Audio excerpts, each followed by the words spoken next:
কৃষ্ণ সূর্য সম, মায়া হয় অন্ধকার। যেথায় গুরু সঙ্গ সেথায় নাই কোনো মায়ার বিকার। যেখানে গুরু সঙ্গ হয় সেখানে কোনো মায়ার বিকার নাই। তো 2012 সন হবে সম্ভবত। শিলিগুড়ি থেকে বাবা খারুবাদে ছিলেন তৎকালীন সময়ে। তো আমি বাবার সঙ্গ লাভ করার জন্য আমিও গিয়েছিলাম খারুবাদে। সকলেই গৌর ভক্তবৃন্দ আসতেন বাবার কাছে, সবাই সব আর্জি জানাতেন। কিন্তু আমার একটা আর্জি ছিল, সেটা ছোট থেকে ইচ্ছা ছিল যে আমি একদিন বাড়িতে একটু হরিনাম সংকীর্তন দিব। বাবা মার মুখে শুনেছি আমার ঠাকুর দাদার তৎকালীন সময়ে বাড়িতে অষ্টপ্রহর হতো। এটা আমাদের বংশে আর কেউ করতে পারে নাই। তা আমার খুব ইচ্ছা ছিল বাড়িতে আমি একটু অষ্টপ্রহর দিব, কীর্তন দিব। সৎসঙ্গে আমি যাই, এ বাড়ি ও বাড়ি কীর্তন করি, হ্যাঁ যাই, অর্থ দেয়, গরিব সংসার, এইভাবেই চলি। তো বাবাকে খালি বলতাম, বাবা আমার না ইচ্ছা একটু ভক্ত সঙ্গ করা, কীর্তন বাড়িতে একটু অষ্টপ্রহর কীর্তন দিব। বাবা যে এটা গুরুত্ব ভাবে নিত সেটা আমি বুঝতে পারতাম না। আমি ভাবতাম বাবা বোধহয় এই কথাটার অতটা গুরুত্ব দেয় না।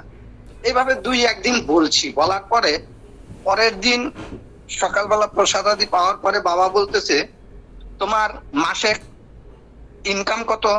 বলছি, বাবা কোন মাসে 10,000, কোন মাসে 12,000, 15,000 এমন হয়। তাহলে আচ্ছা আচ্ছা। এই কথা বলার পরে তারপরের দিন আবার আমাকে জিজ্ঞাসা করলো, তোমার অনুষ্ঠান হবে, তুমি কারুর কাছে একটা পয়সাও নিবে না। এ কথা শোনার পরে তো আমি তাজ্জব।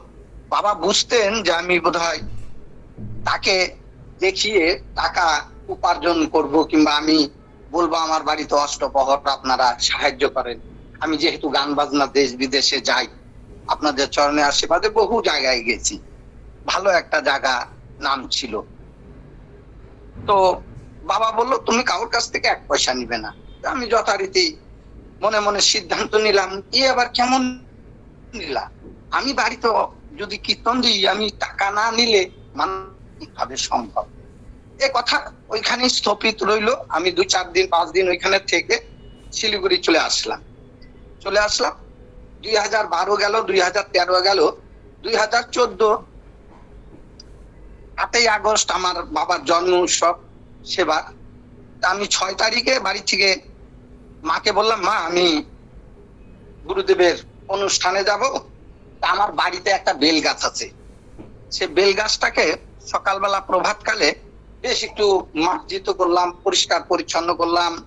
নিচে শিবলিঙ্গ বসান থাকে, আমি সেটা একদম আমার লেংটু বয়স থেকে আমি পূজা করে আসতাম। তো মা ওইখানে সন্ধ্যা প্রদীপ দিত, হ্যাঁ তুলসী তলা আছে। সেই মতো অবস্থায় আমি খুব পরিষ্কার করলাম। পরিষ্কার করার পরে রাত্রে আমি ঘুমিয়েছি, তো আমার শরীরে প্রচন্ড তাপ হচ্ছে। মাকে বলতেছি, মা আমার কালকে আমি যাব কাশিতে, আমার শরীরে এত জ্বর আসলো, মা কি করি?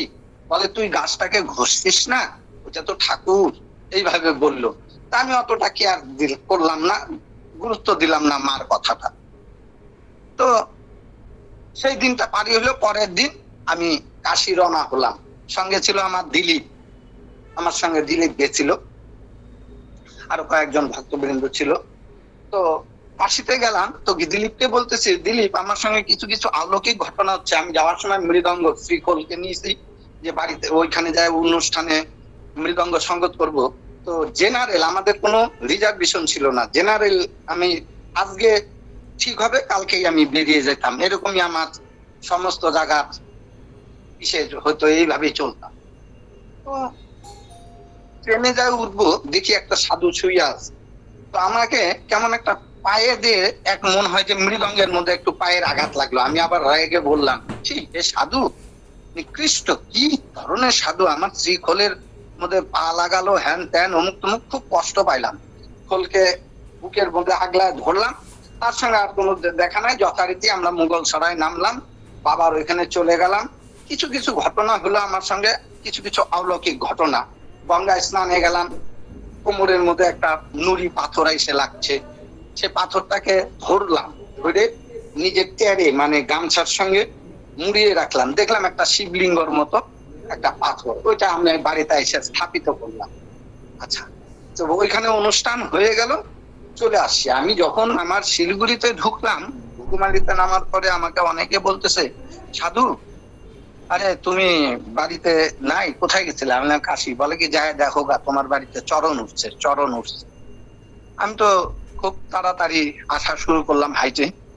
আইসে বাড়িতে আইসে দাঁড়াইতেই দেখি মা বলতেছে একটা বেল গাছে একটা চরণ, সেই বেল গাছটাকে সঙ্গে জাবরায় ধরে আওয়াও করে কান্না করে সঙ্গে সঙ্গে বাবাকে ফোন লাগাইলাম, বাবা আমার বেল গাছে যে একটা পায়ের আকৃতি, বাবা বলে তোমার বাড়িতে কাশী বিশ্বনাথের চরণ পড়ে।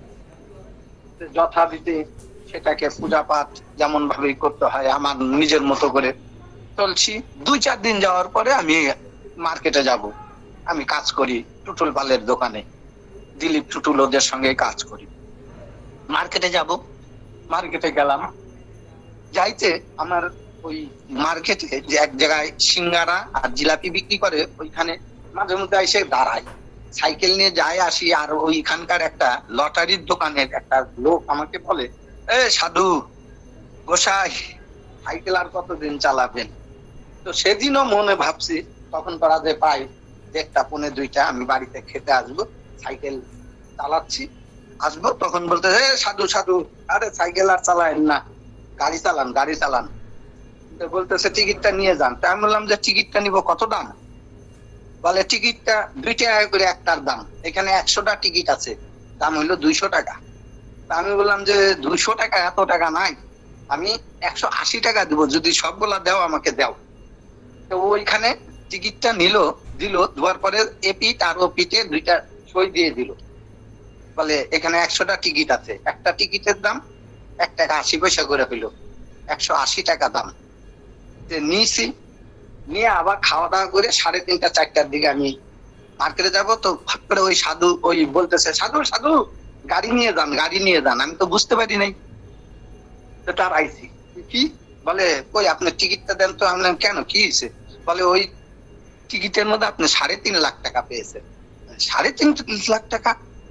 হ্যাঁ, টিকিটটা তো আমি চিন্তা করলাম যদি এখন ওনাকে দিয়ে আমি একা সাইকেল নিয়ে যদি আমার কিছু হয়, তো বললাম যে টিকিট তো আনি নাই। আমি কি করলাম, ওই টিকিটটা নিয়ে একটা জেরক্স অফিসে গেলাম, চাইয়ে ওই যে সই দেওয়া আছে 2টা জেরক্স করে নিলাম। নিয়ে পরের দিন বললাম যে যথারীতি আপনার কাছে সকালবেলা আমি আর সকালবেলা আমার 2জন মানুষকে নিয়ে আমি গেছি, যাই ওইখান থেকে টাকা দিল, টাকা আমি বুঝিয়ে নিয়ে আসি। তো বাবা যে আমাকে বললো যে তোমার কাউর কাছ থেকে 5 টাকা নিবা না, আমি নিই নাই। আসার পরে বাড়িতে আসার পরে বাবাকে আমি ফোন লাগালাম, বাবা আমি 3.5 লাখ টাকা লটারিতে পেয়েছি, আর একটা টিকিটে 3,500 মানে 450 টাকা করে, ওই কি বলে ওইটাকে ভাউচার, এতে 45,000 টাকা, তাতে 5,000 কম 4 লাখ টাকা পেয়েছি। বাবা তো সঙ্গে সঙ্গে বলে বসলো, জয় কাশী বিশ্বনাথ, জয় কাশী বিশ্বনাথ, মা অন্নপূর্ণা তোমায় কৃপা করছে। যথারীতি এই কর্ম হওয়ার পরে আমি বললাম, বাবার কাছে আমার একটা করজোড়ে নিবেদন, বাবা আমি এই টাকাটা আমার জন্য রাখবো না, আমি এটা অষ্টপ্রহরে খরচ করে দেব, আমি এটা কাশী বিশ্বনাথের নাম নিব। বাবা আমাকে অনেক বললো যে তুমি অত টাকা খরচ করবে না। তো যাই হোক, আমার শখ ছিল একটা গাড়ি, ফ্রিজ, গরিব মানুষ, আমার কোনোদিন আমি অর্থ এত টাকা দেখি নাই। আমি ওই টাকাটা দিয়ে 4 দিন 4 রাত 2014, বাবা তখন আমাকে বললো তোমার বাড়ি অনুষ্ঠান হবে 15, 16, 17, 18, এই 4 দিন তোমার বাড়িতে অনুষ্ঠান হবে। বাবা তখনই নির্ধারিত করে দিলেন যে তোমার বাড়িতে 17ই নভেম্বর, আমাদের সেই 2014 17 নভেম্বর ছিল রাজযাত্রা, রাস 17ই নভেম্বর রাজযাত্রা। আমার বাড়িতে যে বাংলাদেশে আমার ঠাকুর দাদা যে করতো, সেটা হইলো রাসের মধ্যেই অষ্টপ্রহর হইতো। তৎকালীন সময় পাগলা নীলানন্দ ঠাকুর, আপনারা অনেকেই নাম শুনেছেন, আমাদের বাড়িতেই অবস্থিত ছিলেন। উনি আমাদের বাড়িতে 56 প্রহর করেছিলেন। তাই আমাকে দিয়ে বাবা সেই কর্মটা করিয়ে নিল এবং বলছিল যে তুমি কাউর কাছ থেকে 10 টাকাও 5 টাকাও অর্থ নিবা না। আমার বাড়িতে অনেকে ভ্যান দিয়ে ডাল নিয়ে আসছিল, চাল নিয়ে আসছিল, সেটা আমি বলছি যে বাবা কাশী বিশ্বনাথ মা অন্নপূর্ণা আমাকে এইখানে আছেন, বাবার আদেশ, এইখানে কেউ একটা টাকাও দেবেন না।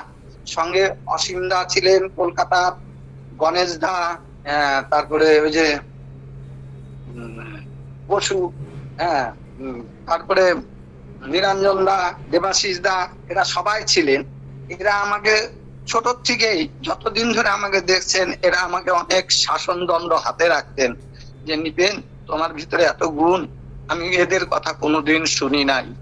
এদের কথা যদি শুনতাম তাহলে আমি আজকে আরো অনেক বড় জায়গায় থাকতাম। অসীম দা, নিরঞ্জন দা তো আমাকে অনেক বুঝাইতো, খুব বুঝাইতো। দেবাশিস দা খুব বুঝাইতো যে ভাই খালি তুই শান্ত হ, একটু রোদটা ই করো। বুঝি নাই আপনাদের কথা কেউ, আমি অতটা গুরুত্ব। বাবার দেখেন মহিমা, বাবা যেটা মুখ দিয়ে বের করবেন সেটাই। হ্যাঁ, গুরু কৃষ্ণ কৃপা জগৎময়, গুরুর কৃপা কোন ভাগ্যবান ভাগ্যবতীর হয়। আমার হয়তো কোন জন্মান্তরের গুরু কৃপা ছিল, যার জন্য আপনাদের মতো বৈষ্ণব সঙ্গ, দাদাদের সঙ্গ পেয়েছি। এমন ঘটনা আমার সঙ্গে, অলৌকিক ঘটনা অনেক হয়েছে, অনেক হয়েছে। আমি প্রায় 2005 কি 4-এ মন্ত্র নিয়েছিলাম, তারপরে আবার আপনার বোনকে নিয়ে মন্ত্র নিলাম 2007-এ। তো এরকম অলৌকিক ঘটনা অনেক অনেক আমার জীবনের অনেক হয়েছে, অনেক আছে। আজকে এই পর্যন্ত অল্পের মধ্যে কলা বাজারে বিক্রি হয় না ছুলে, যাদের বোঝার তারা বুঝবেন। এখানে আর ভাঙ্গে কি করব। যেইভাবে রাখেন গুরু সেই দিন মোর শুভ দিন, যেইভাবে রাখেন গুরু সেই দিন মোর শুভ দিন।